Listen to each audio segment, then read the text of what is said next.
Hi, this is Jason from Horrific Nightmares, and welcome back to Wild Eye Wednesday. Now, today we're going to be talking about Play Hooky. Before I get into my review, I wanted to thank Wild Eye for just being an awesome company. Now, they didn't send me this one, this was from my own personal collection, but they have an amazing company. They are definitely where it's at with independent horror. I'm going to put the links for their YouTube channel and their official website in the description box below. Definitely check them out. Play Hooky is a 2012 film which runs approximately 74 minutes, and it's written and directed by Frank S. Petrilli. Now, he was responsible for Catatonia, which is another Wild Eye film, and he did a few segments on some anthologies. Now, this stars Kim Klimschen as Rosie Delgado. She was in Catatonia. Becky Byers as Megan Blake. She was in The Sadist, Catatonia, and The Big Bad, which I've seen The Big Bad. It's pretty good. And Vincent Coolish as Lance Walton. He was in Catatonia and One Short. Now, this was shot in 7 days, and Becky Byers' character has a natural fear of staircases. So the director basically used that in order to film, because there's a few scenes that look pretty genuine when she's supposed to be climbing these steps to get away, and she looks terrified. She really does. Okay, this is nothing we haven't seen before, but I will say that I did enjoy it. This is about 5 kids, 3 girls and 2 boys, who play hooky from school and trying to find a place to smoke pot, to drink, and basically do what kids do.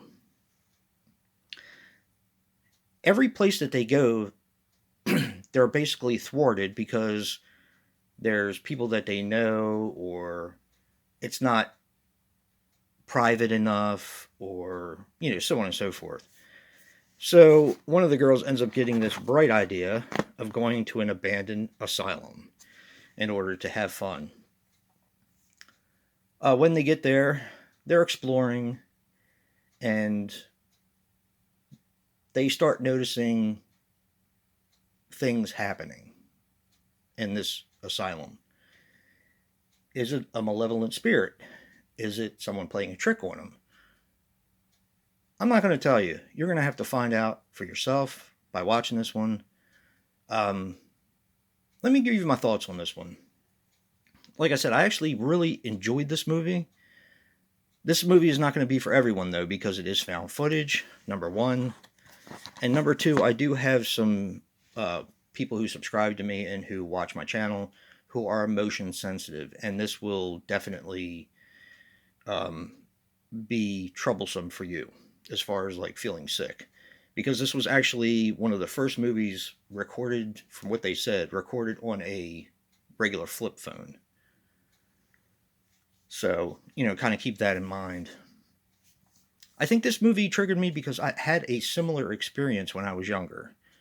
We used to go and party at this field that was near my friend's house. And we had a very... And I don't want to say exactly what happened because it'll kind of give away what happens in this film. We had a very similar experience, and it pretty much terrified all of us. So this kind of triggered a little something in me. Not scared, but it just felt very, very familiar. And that was a kind of a creepy feeling. So now at the very end of this, there's a whole bunch of extras on this. There's an alternate ending. There's a whole bunch of stuff. This Polygrind was actually a film. See if I can explain this.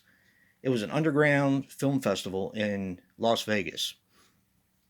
And they used to put all kinds of films in for people to watch. And a whole bunch of Wild Eye movies came out of that. A whole bunch of great ones, too. Chocolate Strawberry Vanilla came out of it. Heidi came out of it. There's more, but I'm forgetting because I didn't write them down. But I was very impressed with the type of films that came out of that underground film festival. This was actually one of the films as well. They do have a few short films on here. They have an alternate ending to this film, although I prefer the one that's in the actual version that I watched. Some trailers, an intro from I think the guy who, not the director, if I remember correctly, it was the guy who put on the film festival. So that was pretty interesting. And, I do recommend this. If you don't like found footage, like I said, this may not be the movie for you. If you are motion sensitive, I wouldn't go into this one because I even had a tough time and I am not motion sensitive. There's a lot of bouncing because it's recorded on a flip phone. So, yeah, one of those things. But yeah, definitely check this one out. I enjoyed it. It doesn't get talked about, and I kind of think that's a shame. So, yeah. Another special thank you to Wild Eye, and if you like what you see in here, hit that like button and subscribe. And until next time, peace.